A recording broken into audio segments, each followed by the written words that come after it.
Hi అండి. అందరికీ నమస్తే. Welcome to our channel. ఈరోజు వీడియోలో బియ్యం పిండితో ఇలా కరకరలాడే స్నాక్స్‌ని ఎలా ప్రిపేర్ చేసుకోవాలో ప్రాసెస్ చూసేయండి. ఒకసారి ఇలా చేసి పెట్టారంటే 15 డేస్ వరకు కూడా ఫ్రెష్‌గా ఉంటాయి. ఎప్పుడు బయట కొన్నవే కాకుండా అప్పుడప్పుడు ఇలా చేసి స్నాక్ బాక్స్‌లో పెట్టండి. పిల్లలు ఇష్టంగా తింటారు. ఇప్పుడు ప్రాసెస్ చూసేయండి. ముందుగా ఒక బౌల్‌ని స్టవ్ పైకి పెట్టుకొని ఇందులోకి 3 కప్పుల దాకా వాటర్ యాడ్ చేసుకోవాలి. వాటర్ కొద్దిగా వేడయ్యాక ఇందులోకి కారం, ఉప్పు మీరు చేసే క్వాంటిటీని బట్టి యాడ్ చేసుకోవాలి.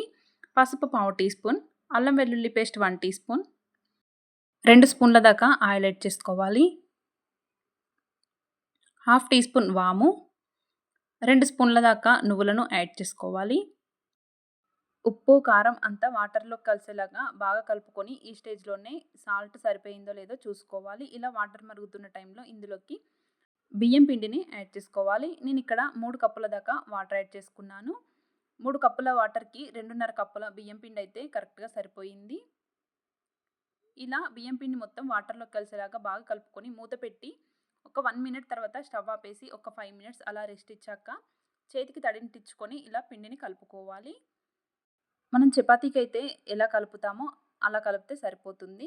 ఈ కలిపిన పిండిలో నుంచి మనం చపాతీ చేసుకునేంత సైజు పిండిని తీసుకొని పక్కన పెట్టుకోవాలి.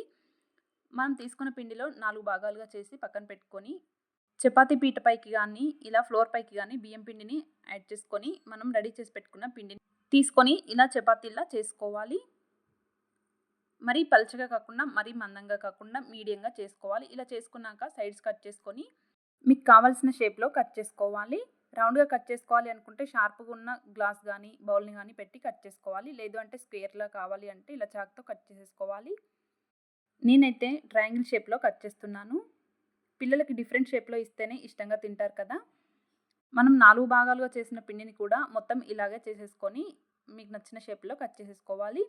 ఇలా కట్ చేసుకున్న ఈ ట్రయాంగిల్ షేప్‌లని తీసుకొని ఒక ప్లేట్‌లోకి తీసి పక్కన పెట్టుకోవాలి.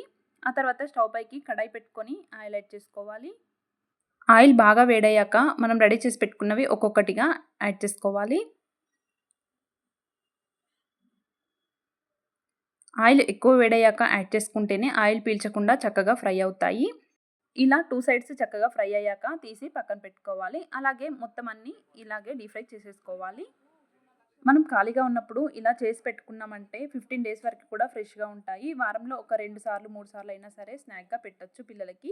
ఇంటికి ఎవరైనా గెస్ట్‌లు వచ్చినప్పుడు టీ పెట్టేసి ఇలా స్నాక్స్ ఇచ్చామంటే ఇష్టంగా తింటారు. అంతే అండి, బియ్యం పిండితో క్రిస్పీ స్నాక్స్ రెడీ అయిపోయినట్లే. చూడ్డానికి చాలా బాగున్నాయి కదా! టేస్ట్ కూడా సూపర్‌గా ఉన్నాయి. మీరు కూడా ట్రై చేయండి. మీ ఫ్యామిలీ మెంబర్స్‌తో ఎంజాయ్ చేయండి. మీకు ఈ రెసిపీ నచ్చినట్లయితే ఒక లైక్ చేయండి. మరిన్ని ఇలాంటి రెసిపీస్ కోసం నా ఛానల్‌ని సబ్స్క్రైబ్ చేసుకోండి. Thank you for watching.